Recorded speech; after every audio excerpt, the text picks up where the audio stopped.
Bienvenue. Aujourd'hui, on va se pencher sur une idée assez folle quand on y pense. Un seul événement, un moment précis de l'histoire, qui aurait le pouvoir de tout changer. Et pas seulement pour nous, les humains, mais pour l'univers tout entier. C'est cette idée de réconciliation totale qu'on va explorer ensemble. La question qui se pose d'emblée, c'est comment est-ce possible? Comment un instrument de torture, un symbole de honte absolue comme la croix romaine, peut-il devenir le point de départ d'une réconciliation à l'échelle du cosmos? C'est un vrai paradoxe et c'est ça qu'on va tenter de décortiquer. Bon, pour commencer à démêler tout ça, il faut regarder la croix de plus près. Vraiment comprendre comment un objet de souffrance pure a pu se transformer au point de devenir un symbole d'amour ultime. On a donc cette dualité complètement dingue. D'un côté, un instrument de honte, franchement, on ne pouvait pas imaginer un symbole moins adapté pour représenter une victoire, et de l'autre, ce même objet devient la preuve ultime, la plus éclatante de l'amour de Dieu.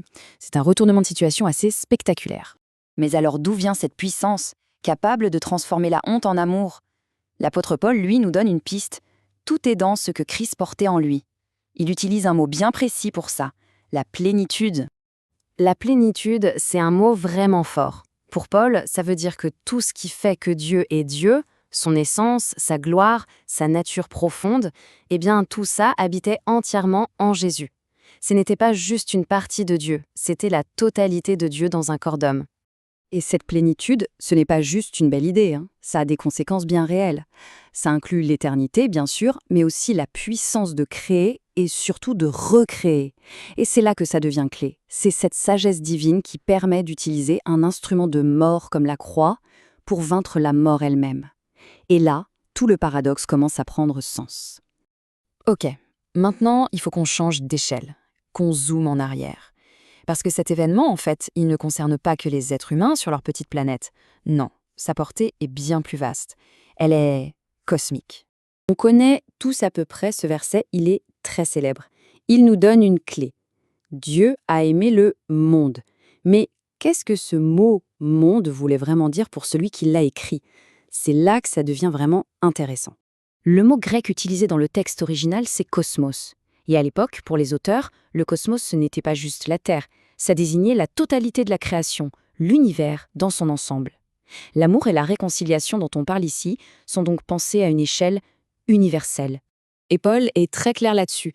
Il dit que ce qui s'est passé à la croix était un spectacle pour le cosmos. Et il précise même pour les anges et pour les hommes. Ce n'était donc pas une simple tragédie locale, mais une sorte de grande pièce de théâtre aux dimensions universelles, avec un public qui venait de partout, même du ciel. Justement, ce public cosmique, il incluait des êtres non humains, les anges.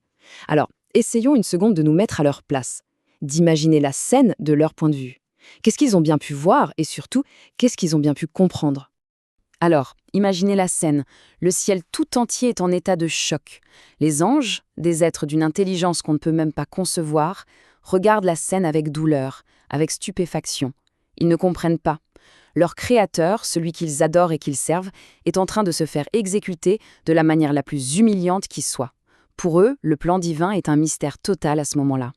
Mais voilà, cette confusion n'était que temporaire. Une fois que le plan était jusqu'au bout, tout s'est éclairé. La croix, ce n'était pas un échec, c'était la plus grande révélation du caractère de Dieu.